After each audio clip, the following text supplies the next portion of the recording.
பிதாவாகிய கடவுளிடமிருந்தும் குமாரனாகிய கிறிஸ்து இயேசுவிடமிருந்தும் உங்களுக்கு கிருபையும் சமாதானமும் உண்டாவதாக. இரட்சகர் இயேசு கிறிஸ்துவின் நல்ல நாமத்திலே உங்கள் யாவரையும் அன்போடு கூட வாழ்த்துகிறேன்.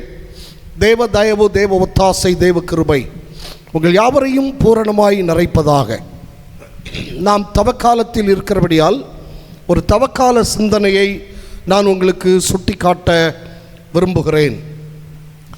இயேசுநாதர் தன்னுடைய ஊழியத்தை ஆரம்பிக்கிற போது, அந்த ஊழியத்தின் ஆரம்பத்திற்கு முன்னால் அவருக்கு ஒரு பயிற்சி அங்கே கொடுக்கப்படுகிறது பிதாவாகிய கடவுளால். அது என்ன பயிற்சி? அதை நாம் ரொம்ப சுருக்கமாய் சொல்லுகிறோம், சோதனை. இயேசுவின் சோதனை என்று மத்தேயு நற்செய்தி 4வது அதிகாரத்திலே நாம் அதை படிக்க முடியும். மத்தேயு 4ஆம் அதிகாரம் 1 முதல் 11 வரைக்கும் இருக்கிற வசனங்களிலே நாம் அதை படிக்கிறோம். அதை போல லூக்காவிலும் நாம் அதை படிக்க முடியும். இந்த இயேசுநாதருடைய சோதனைகளை குறித்து நான் உங்களுக்கு சுட்டி காட்ட விரும்புகிறேன்.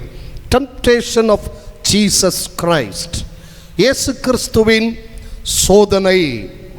1ஆம் வசனம் சொல்கிறது, அப்பொழுது இயேசு பிசாசினால் சோதிக்கப்படுவதற்கு ஆவியானவராலே வனாந்தரத்துக்கு கொண்டு போகப்பட்டார்.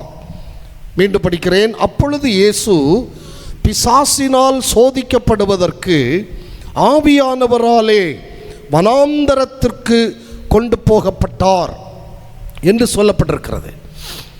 பிசாசு இயேசுநாதரை சோதிப்பதற்கு அவன் ஒரு உத்தரவு பெற்றுக்கொண்டான். சோதனை வாழ்க்கையிலே வருவது இயல்பு. சோதனை இல்லாத மனித வாழ்வு இல்லை. இயேசுநாதரும் நமக்கு முன்னோடியாக சோதனையை எப்படி எதிர்கொள்வது என்பதை குறித்து அவர் சோதிக்கப்பட்டு நமக்கு அதை அறிவுரையாக தருகின்றார். யாக்கோபு நிருப ஆசிரியர் எழுதுகிற போது, யாக்கோபு நிருபம் 1ஆம் அதிகாரம் 2வது வசனத்திலே அவர் எழுதுகிறார், நீங்கள் பலவிதமான சோதனையில் அகப்படும் போது என்று அந்த வசனம் எழுதப்பட்டிருக்கிறது. நீங்கள் பலவிதமான சோதனையில் அகப்படும் போது, அப்படியானால் கிறிஸ்தவ வாழ்வு சோதனை நிறைந்த வாழ்வு. ஆனால் சோதனையில் அமிழ்ந்து போவது அல்ல, மாறாக சோதனையை மேற்கொண்டு வாழ்வதுதான் கிறிஸ்தவ வாழ்வு. அதைத்தான் இயேசுநாதருடைய சோதனை நமக்கு கற்றுத்தருகிறது. கர்த்தர் யாரையும் தீங்கினால் சோதிக்கிறவர் அல்ல. யாக்கோபு நிருப ஆசிரியர் எழுதுகிறார். யாக்கோபு நிருபம் 1ஆம் அதிகாரம் 13வது வசனத்திலே சொல்கிறார், கர்த்தர் ஒருவரையும் யாரையும் தீங்கினால் சோதிக்கிறவர் அல்ல. அப்படியானால் அங்கே சொல்லப்பட்டிருக்கிறது, அவனவன் தன் தன் சுய இச்சையினால் இழுப்புண்டு சோதிக்கப்படுகிறான் என்று சொல்லப்பட்டிருக்கிறது. இந்த சில வேளைகளில் இதை டெஸ்ட் என்று சொல்லலாம். டெஸ்ட், பரீட்சை. படிக்கிற பிள்ளைகளுக்கு தேர்வு, பரீட்சை என்ற ஒன்று வைக்கப்படுகிறது. அந்த தேர்வு இல்லை என்றால் அந்த பிள்ளைகள் எப்படி படிக்கின்றார்கள் என்பதை நாம் அறிய முடியாது. பிள்ளைகளுடைய அந்த படிப்பினுடைய தன்மை, கல்வியினுடைய தன்மை, அதை நாம் எப்படி அறிந்து கொள்ள முடியும்?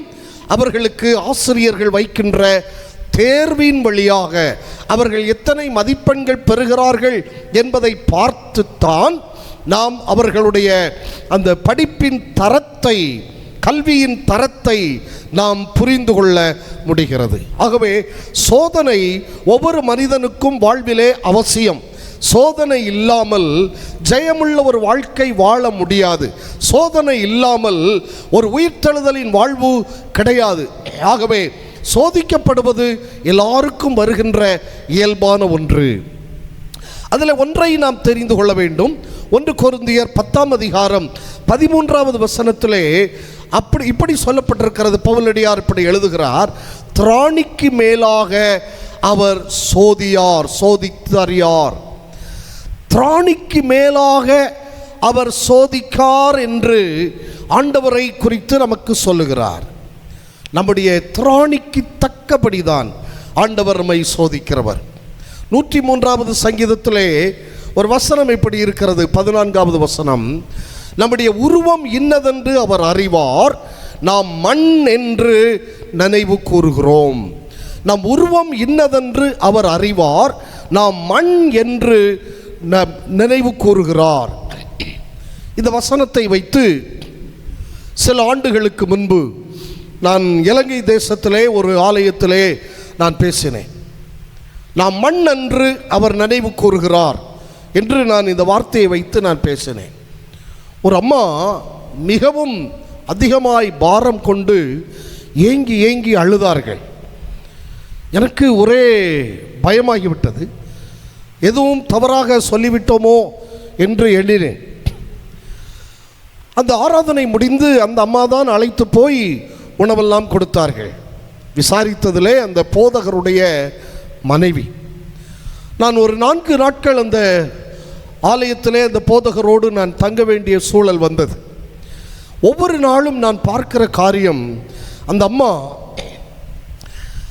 அங்கே இருக்கிற அந்த ஆலயத்தினுடைய பலிபீட தண்டையிலே அந்த பொற்பிட் பக்கத்தில் அதற்கு பின்னால் போய் மறைந்து இருந்து கொண்டு அழுவார்கள். அழுது அழுது ஜெபிப்பார்கள்.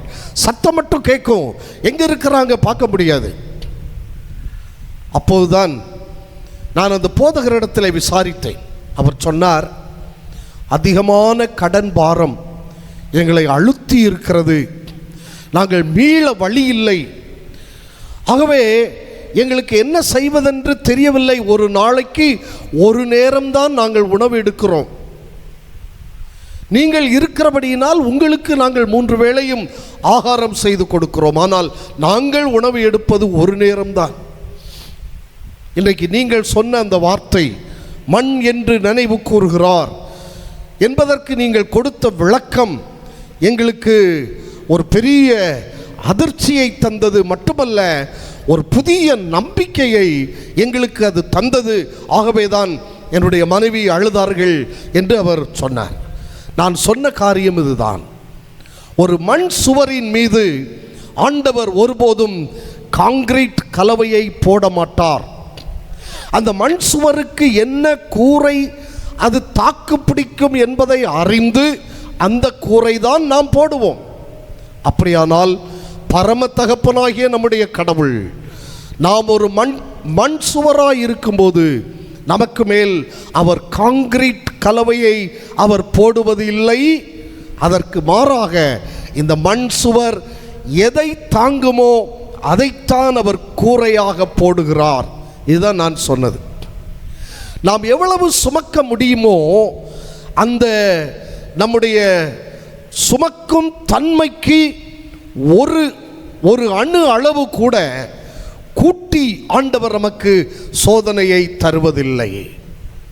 அப்படியானால் சோதனை எல்லாருக்கும் உண்டு. இந்த சோதனையை ஜெயித்து, இந்த சோதனையை மேற்கொண்டு ஜெயம் கொண்டு வாழ்வதுதான் கிறிஸ்தவ வாழ்க்கை. மற்றவர்களுக்கு ஏற்படுவது போல சோதனைகள் விசுவாசிக்கும் உண்டு. ஆனால் விசுவாசிக்கு சிறந்த ஒரு வாக்குத்தத்தம் உண்டு. அதுதான் அவர் திராணிக்கு மேலாக சோதித்திடார். திராணிக்கு மேலாக சோதித்திடார் மட்டுமல்ல, சோதனையிலே தப்புவதற்கும் அவர் வழியை நமக்கு சொல்லி இருக்கிறார். சோதனைகளிலே தப்புவதற்கு ஆண்டவர் நமக்கு வழியை காண்பிக்கிறார். பேதுரு அப்போஸ்தலன் எழுதும்போது 2 பேதுரு 2ஆம் அதிகாரம் 9வது வசனத்திலே கர்த்தர் தேவ பக்தி உள்ளவர்களை சோதனையினின்று ரட்சிக்க அறிந்திருக்கிறார் என்று எழுதுகிறார். சோதனையினின்று பக்தி உள்ளவர்களை, தேவ பக்தி உள்ளவர்களை அவர் ரட்சிக்க அறிந்திருக்கிறார். ஆதியாகமம் 3ஆம் அதிகாரத்தை நான் படிக்கிற போது ஆதாம் சோதனையிலே வீழ்ச்சி அடைந்தான். ஆனால் மத்தேயு 4ஆம் அதிகாரத்தை படிக்கிற போது புதிய ஆதாமாகிய இயேசு கிறிஸ்து சோதனையை வென்றார். சோதனையை வென்றார். எனக்கு அன்பானவர்களே, எப்படி என்பதை வேகமாய் நான் உங்களுக்கு சுட்டிக்காட்ட விரும்புகிறேன். இங்கே பிசாசானவன் சோதிப்பதற்கு ஆவியானவர் அவரை வனாந்தரத்திற்கு கொண்டு போனார். பிசாசானவன் டயபோலோஸ், குற்றம் சாட்டுகிறவன், அவதூறு செய்பவன், மனுஷ கொலை பாதகன் என்றெல்லாம் அவனுக்கு பெயர் சொல்லப்பட்டிருக்கிறது. மத்தேயு 4:3 இன்னொரு பெயர் சொல்லப்பட்டிருக்கிறது, சோதனைக்காரன். சோதனைக்காரன். 2 விதமான ராஜ்யம் இந்த உலகத்தில் இருக்கிறது. ஒன்று கடவுளுடைய ராஜ்யம், இன்னொன்று மனித ஆளுகை, பிசாசனுடைய அல்லது சோதனைக்காரனுடைய ஆளுகை. இந்த 2 ராஜ்யத்திற்கும் எப்பொழுதுமே முரண்பாடு. நம்முடைய கோல், நம்முடைய லக்கு கடவுளுடைய ராஜ்யம். ஆகவே இந்த கடவுளுடைய ராஜ்யத்தை நாம் அடையக்கூடாதபடி பிசாசானவன் நமக்கு முன் சில சோதனைகளை வைக்கிறான். இங்கே இயேசுநாதருக்கு முன் 3 விதமான சோதனைகளை அவன் வைத்தான். 3 முதல் காரியம் என்ன சொல்லப்பட்டிருக்கிறது? 3ஆம் வசனம், இந்த கல்லுகள் கற்கள் அப்பமாகும்படி செய்யுமே. நீர் தேவனுடைய குமாரனே ஆனால் இந்த கல் அப்பமாகும்படி செய்யும். பொருளியல் சோதனை. அதாவது நாமவே ஏதாவது விதத்தில் தேவைகளை சந்தித்து கொள்ளும்படி இந்த சோதனைக்காரன் இங்கே இயேசுநாதருக்கு சுட்டி காட்டுகிறான். நீயாகவே முயற்சி செய், உன்னுடைய தேவையை நீயாகவே முயற்சி செய்து பெற்றுக்கொள். ஆண்டவரிடத்திலே என்ன முறையிடுகிறாய்? இன்றைக்கு பலரும் சோதனை நேரத்தில் ஆண்டவரை தேடுவதற்கு வெட்கப்படுகிறார்கள். யார் யாரையெல்லாமோ தேடுகிறார்கள். மனிதனை தேடுகிறார்கள், அதிகாரிகளை தேடுகிறார்கள், மருத்துவர்களை தேடுகிறார்கள், ஓடுகிறார்கள். ஆனால் கர்த்தரை தேட வேண்டும் என்ற எண்ணம் இன்றைக்கு வருவதில்லை. ஆண்டவர் இயேசு, அவருக்கு முன் இந்த சோதனை வைக்கப்பட்டது. இந்த கல்லுகள் அப்பங்களாகும்படி சொல்லும் என்றான். உடனே இயேசு என்ன செய்தார் தெரியுமா? உடனே ஒரு ஹீரோ ஆகிவிடவில்லை அவர். இந்த கற்கள் தானே, இயேசுநாதருக்கு அது சுலபம். கற்களை அற்பமாக்குவது இயேசுநாதருக்கு எளிதானது. அவர் அற்புதர், அவர் அதிசயமானவர். இந்த கல்லுகள் அப்பங்களாகட்டும் என்று அவர் சொன்னால் போதும், அப்பங்களாகிவிடும். ஆனால் இயேசுநாதர் என்ன சொல்லுகிறார்?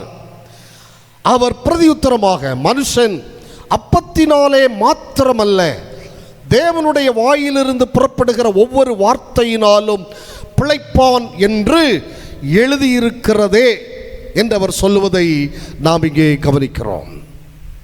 எனக்கு அன்பான ஆண்டவருடைய பிள்ளைகளே, ஆதியாகம புத்தகத்திலே 3ஆம் அதிகாரத்தை நீங்கள் வீடுகளிலே படித்து பாருங்கள்.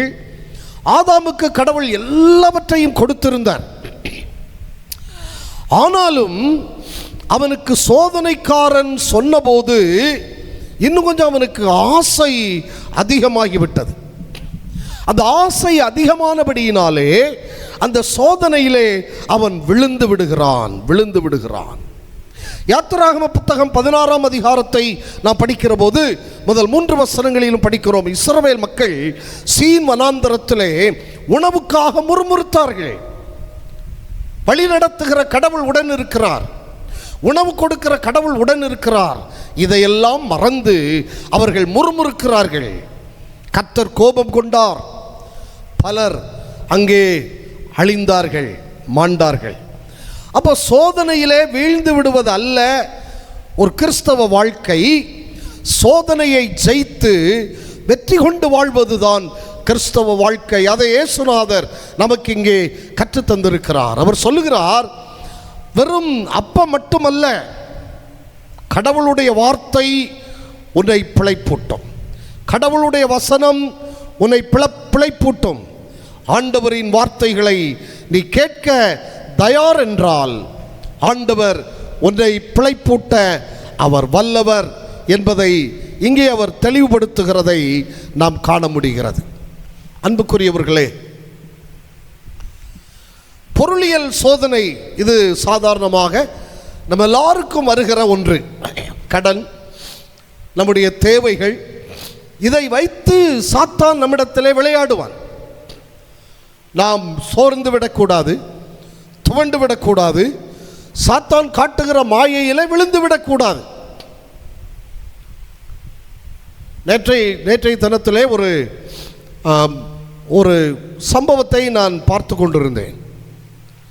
அது இந்த வாட்ஸ்அப் அந்த மெசேஜிலே வந்தது. 50 ரூபாய் தோசைக்கல். நம்முடைய மக்கள் எல்லாம் 50 ரூபாய் தோசைக்கல் என்ற உடனே ஓடோடி சென்று வாங்குகிறார்கள். ஒருவர் அதை உடைத்து காட்டுகிறார். உள்ளே சிமெண்ட் கலவை. சிமெண்ட் கலவையிலே மேலே ஒரு சாயத்தை பூசி 50 ரூபாய் தோசைக்கல். அதில் ஒருவர் தோசையை விட்டு பார்க்கிறார், தோசை வரவில்லை. நமக்கு இப்படி சாத்தான் பல பொருட்களை காட்டி நம்முடைய ஆசையை தூண்டி சோதனையிலே நம்மை விழச் செய்வான். இன்றைக்கு இருக்கிற ஒரு பெரிய சோதனை என்ன தெரியுமா? ஒன்று வாங்கினால் ஒன்று இலவசம். நம்முடைய அம்மாமாரெல்லாம் அதில் ஓடோடி போகிறார்கள். ஒரு சேலை வாங்கினால் இன்னொரு சேலை இலவசம். ஆனால் வாங்கின பின்புதான் தெரியும் அதில் என்ன ஃபால்ட் இருக்கிறது என்பது. ஆகவே பொருளியல் சோதனை சாத்தான் நமக்கு முன் வைக்கிறான். இயேசு அந்த சோதனையை மேற்கொண்டார். எப்படி மேற்கொண்டார்? மனிதன் அப்பத்தினால் மட்டுமல்ல கடவுளின் வார்த்தை மனிதனை பிழைப்பூட்டும் என்று அவர் சொல்லுவதை நாம் கவனிக்கிறோம். இரண்டாவது சோதனை பிசாசு.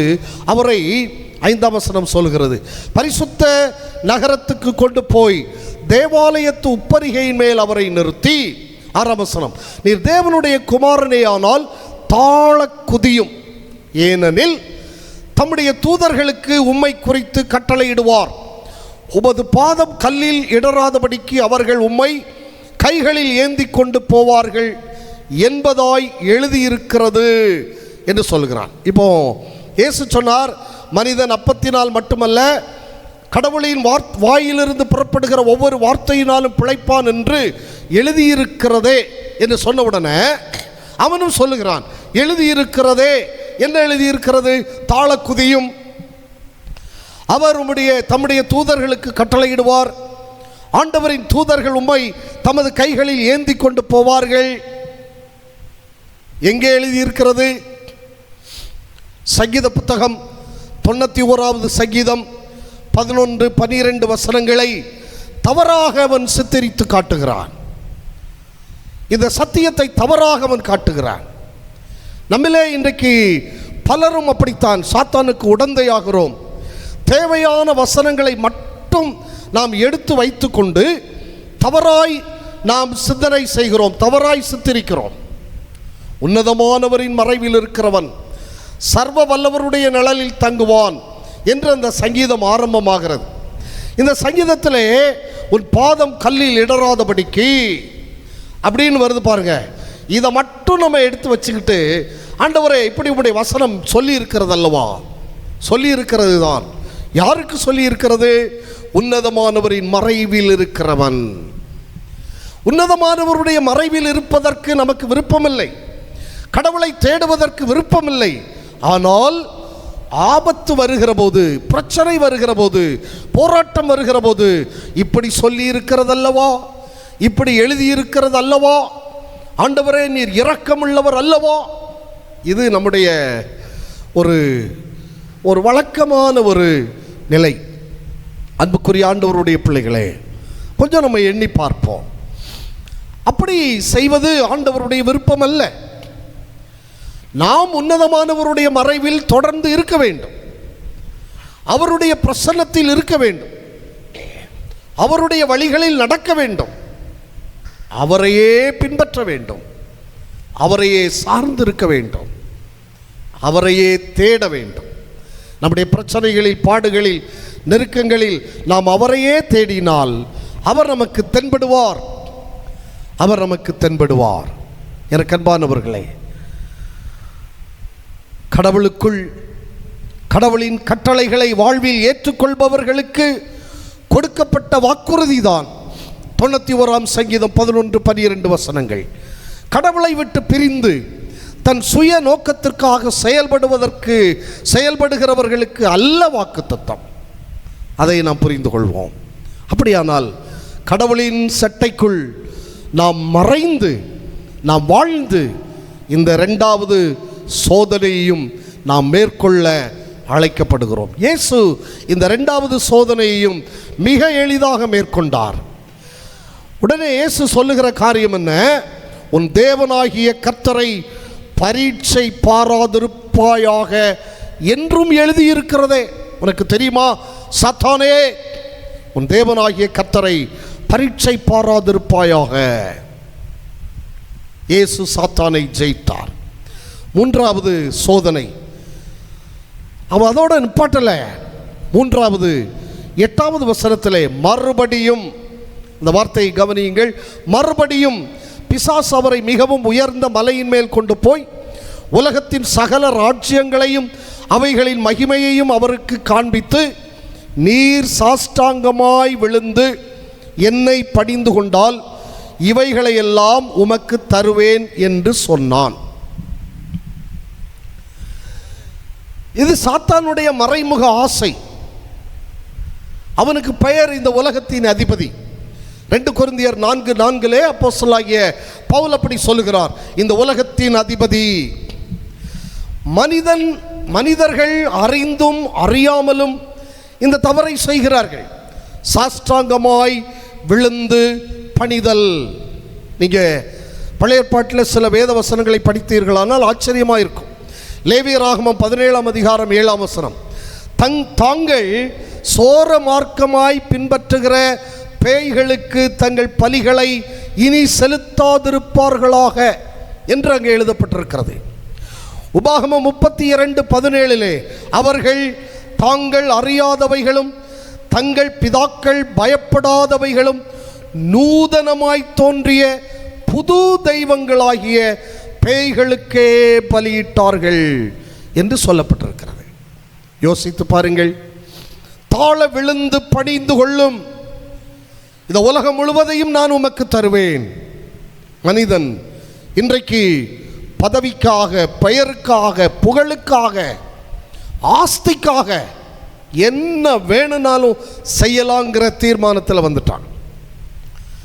செல்வத்திற்காக, மகிமைக்காக, அதிகாரத்துக்காக நீதியுள்ள கொள்கைகளை விட்டுவிட்டு சத்தியத்தை ஒதுக்கி பொய் மற்றும் ஏமாற்று வழிகளில் இவை யாவையும் பெற்றுவிடலாம் என்பது சாத்தானுடைய தந்திரங்கள். யோசுவாவின் புத்தகம் 24ஆம் அதிகாரம் அதனுடைய 15ஆம் வசனத்திலே யோசுவா மற்றவர்களை பார்த்து சொல்லுவான், நானும் என் வீட்டாருமோவென்றால் கர்த்தரையே சேவிப்போம். நீங்கள் யாரை சேவிப்பீர்கள் என்பதை நீங்கள் தெரிந்து கொள்ளுங்கள்.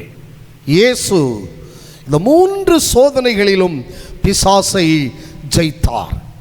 இங்கே அவர் சொல்கிறார், அப்பொழுது இயேசு 10வது வசனம், அப்பாலே போ சாத்தானே, உன் தேவனாகிய கர்த்தரை பணிந்து கொண்டு அவர் ஒருவருக்கே ஆராதனை செய்வாயாக என்று எழுதியிருக்கிறதே என்றார். யாத்திராகம புத்தகம் 20ஆம் அதிகாரம் 3ஆம் வசனம், என்னையன்றி உனக்கு வேறே தேவர்கள் உண்டாயிருக்க வேண்டாம். சிருஷ்டிகர் அவரே. சிருஷ்டிகள், பணம், புகழ், தலைவர்கள், ஏன் ஊழியக்காரர்கள், இவர்களையெல்லாம் வணங்குகிற, பணிந்து கொள்ளுகிற ஒரு கூட்டம் இருக்கிறது. ஊழியக்காரர்களை கடவுள் என்று எண்ணுகிற கூட்டம். இயேசு சொன்னார், அப்பாலே போ சாத்தானே. இவைகளை பார்த்து நாம் சொல்ல வேண்டும், அப்பாலே போ சாத்தானே. யாக்கோபு நிருபாசிரியர் எழுதுகிறார், யாக்கோபு 4:7 பிசாசுக்கு எதிர்த்து நில்லுங்கள், அவன் உங்களை விட்டு ஓடி போவான். யாக்கோபு 1:12 யாக்கோபு நிருபாசிரியர் சொல்லுகிறார், சோதனையை சகிக்கிற மனுஷன் பாக்கியவான், அவன் உத்தமன் என்று விளங்கின பின்பு, உத்தமன் என்று விளங்கின பின்பு கடவுள் அவனுக்கு வைத்திருக்கிற வாடாத ஜீவ கிரீடத்தை அவனுக்கு கொடுப்பார். நீங்கள் என்ன செய்ய போகிறீர்கள்? உங்களுக்கு முன் இந்த சோதனைகள் வைக்கப்பட்டிருக்கிறது. பொருள் சார்ந்த சோதனைகள், அருள் சார்ந்த சோதனைகள், அதிகாரம் சார்ந்த சோதனைகள் நமக்கு முன் வைக்கப்பட்டிருக்கிறது. நாம் எப்படி இதை மேற்கொள்கிறோம்?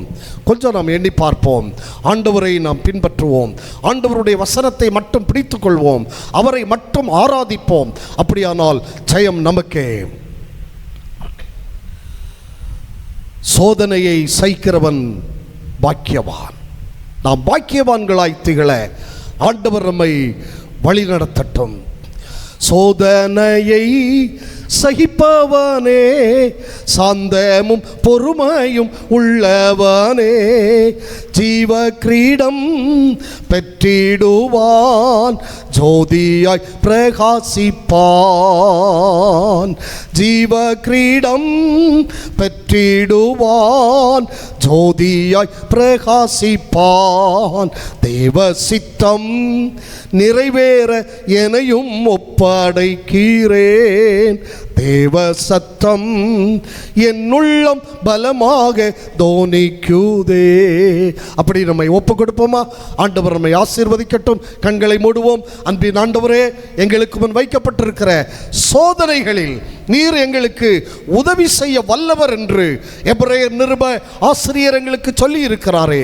ஆண்டவரே, எங்களுக்கு வருகிற சோதனைகளில் சோதனையை ஜெயித்த ஆண்டவர் எங்களோடு இருந்து உதவி செய்து நாங்களும் ஜெயிக்க எங்களுக்கு துணை செய்வீராக.